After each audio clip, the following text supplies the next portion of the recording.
Ups, masyarakat dianjurkan untuk terus waspada dalam melakukan transaksi online dan cermat dalam mengelola serta memahami informasi yang didapat dari internet. Jadi macam-macam penipuan pun banyak banget kalian temukan di sosial media kalian dengan menggunakan software internet yang canggih ya.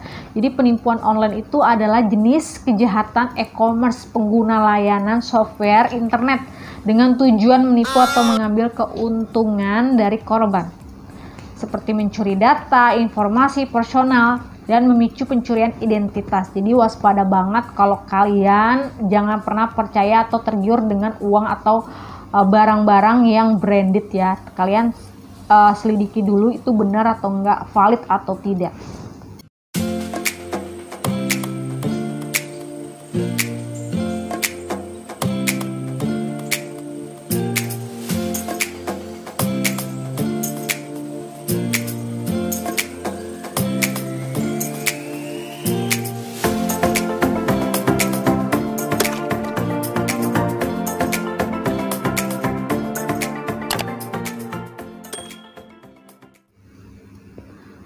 Hai everyone, welcome to my YouTube channel. Kembali lagi di YouTube Nani Channel. Oke guys, di poin kali ini aku akan bahas tentang seputar penipuan online ya. Karena dari video yang aku survei itu kebanyakan tentang penipuan itu videonya banyak banget ya, sekitar 18.000 penonton. Jadi aku akan jelasin kalian lebih detail tentang penipuan online ya. Bagi kalian penasaran, tetap dipantengin terus sampai beres. Nah guys, di poin ini tuh daging banget ya. Jadi aku bener-bener pilih video yang berkualitas ya. Jadi intinya dari video-video aku yang paling banyak ditonton itu aku akan up lagi, aku akan coba koreksi lagi, aku akan buat video yang kiranya bener-bener membuat kalian itu bisa lebih tahu hal tersebut ya guys.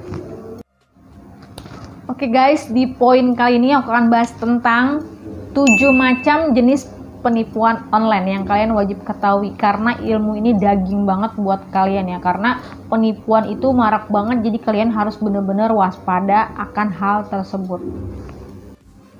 Nah, di poin pertama yaitu macam-macam jenis penipuan. Yang pertama itu yang kalian wajib ketahui adalah penipuan dengan motif biaya atau pembayaran di muka. Nah, kalau misalnya kalian pasti tentu menemukan penipuan motif biaya pembayaran di muka. Contohnya itu kalian beli tuh, kayak kemarin kasusnya di snack video, dia beli kulkas dan dia nggak tahu akunnya tersebut, dia nggak selidiki dan dia harus bayar DP-nya dulu untuk beli kulkas dan dia transfer tuh 200.000. Nah, itu adalah jenis penipuan. Untuk apa 200.000-nya? Untuk pelaku gitu. Jadi jangan pernah kalian percaya dengan hal yang istilahnya motif untuk biaya pembayaran di muka. Jadi apapun itu jangan pernah kalian mau bayar. Kalau bisa kalian COD, cash of delivery, bayar di tempat itu lebih aman. Jangan sampai kalian harus bayar muka untuk beli hal-hal yang branded. Apapun itu adalah jenis-jenis penipuan. Jadi jangan pernah kalian bayar dulu uang mukanya. Kalau bisa kalian lebih amannya itu cash of delivery, langsung diantar ke rumah, kalian terima barangnya dan kalian bayar uang tunai. Nah, kalau kalian lebih percaya yaitu di online Shopee maupun Tokopedia atau Bukalapak, karena itu adalah e-commerce terpercaya. Dengan kalian beli itu kalian bisa kan melakukan transaksi pembayaran, COD, transfer bank, bayar Indomaret. Jadi kalau misalnya itu biasanya di Shopee itu pembelinya itu transaksinya itu ditahan dulu kalau belum sampai ke pembeli, jadi bisa aman dan kalian bisa laporin ke pihak Shopee-nya untuk menahankan uang kalian yang sudah transaksi kalau itu benar penipuan. Jadi aman banget kalau di Shopee atau di Lazada. Dan lebih amannya harus cash of delivery, jangan kalian tertipu dengan uang muka segala macam. Itu jelas-jelas penipuan. Sudah bayar, beli cash, beli pembayaran kulkas dengan bayar 200.000 dan kalian nggak selidiki itu akunnya bener atau enggak di snack video lagi, itu udah zong banget, udah penipuan banget. Kalian benar-benar harus waspada dengan penipuan yang mengatasnamakan motif biaya atau pembayaran uang muka. Next.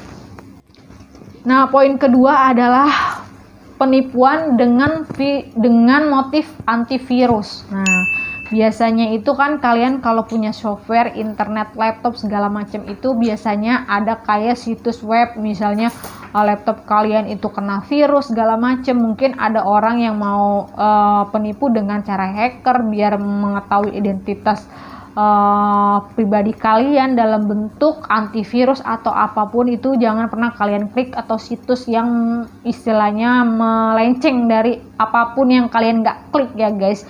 Jadi jangan sampai kalian itu identitas kalian itu terungkap dengan kalian mengetahui, dengan dia mengetahui identitas kalian itu bisa e-banking kalian hangus, uang kalian rugi atau segala macam diambil karena dia mengetahui dengan situs yang dia arahkan ke korban. Jadi kalian waspada banget, entah situs apapun atau antivirus segala macam, web-web yang menurut kalian nggak klik itu jangan pernah kalian klik, karena banyak banget orang yang mengatasnamakan hal apapun dalam bentuk internet untuk melabuhi korban gitu guys. Next, ke poin ketiga pun ini adalah salah satu jenis penipuan juga. Rata-rata sih biasanya penipuan dengan motif badan amal. Ada juga orang yang mungkin dia motifnya itu badan amal, ingin istilahnya mendapat keuntungan, tapi dengan cara minta-minta dalam bentuk donasi.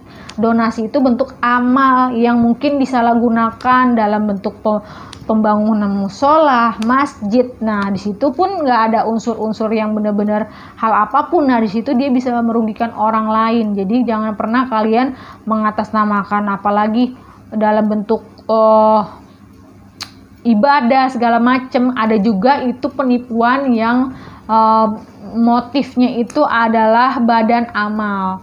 Nah, di situ dia mungkin udah jalan buntu atau segala macam, dengan tindakan seperti itu dia menipu dengan mengarahkan korban untuk bisa berdonasi gitu guys. Itu bentuk penipuan yang mungkin ada di sekitar kita ya, yang mungkin kita nggak tahu.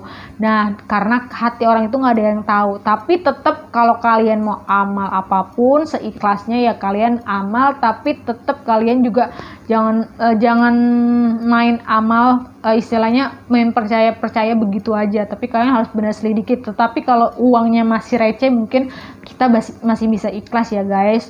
Next, nah, ke poinnya itu adalah penipuan dengan motif situasi darurat. Nah, dalam arti kata penipuan dengan motif situasi darurat, contohnya si pelaku itu mempunyai identitas kita atau penipuan terencana dengan mengatasnamakan keluarga kita, dengan keluarga kita namanya. Nah, dia itu berada di rumah sakit dan lagi keadaan darurat, membutuhkan biaya apa segala macam dalam bentuk telepon, pesan singkat. Itu jangan pernah kalian percaya, karena itu mitos-mitos ya, istilahnya motif situasi darurat.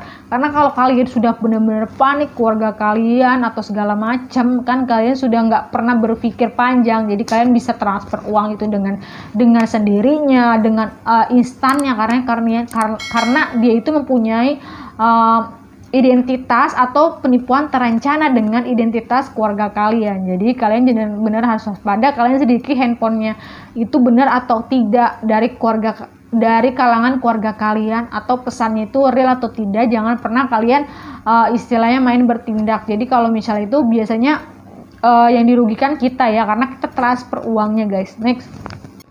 Nah, di poin itu adalah penipuan dengan motif diterima kerja atau pemerasan. Nah, dalam arti kata macam-macam penipuan itu banyak banget dengan motif diterima kerja segala macam. Nah, dengan iming-iming harus bayar uang muka DP untuk diterima kerja, pemerasan dalam bentuk tindakan apapun, jangan pernah kalian mau ya guys. Karena kalau misalnya kalian itu tujuan untuk bekerja itu untuk mendapatkan uang ya. Jadi kalau kalian disuruh bayar untuk masuk kerja segala macam, itu jenis banget, hoax banget, penipuan. Karena kalau kalian benar-benar perusahaan itu membutuhkan ya pasti gratis ya. Jangan pernah kalian diperas untuk bisa membayar apapun dalam bentuk kerjaan atau apapun. Jadi itu udah pasti penipuan. Jadi macam-macam penipuan itu dalam bentuk pekerjaan, pemerasan untuk bisa kalian atau korban mendapatkan uang dari kalian, tuh benar-benar waspada banget. Apapun dalam bentuk apapun bisa istilahnya kalian temukan, karena sudah zamannya canggih, apapun bisa dilakukan dengan tanpa ada akal sehat dari korban ya guys, atau pelaku.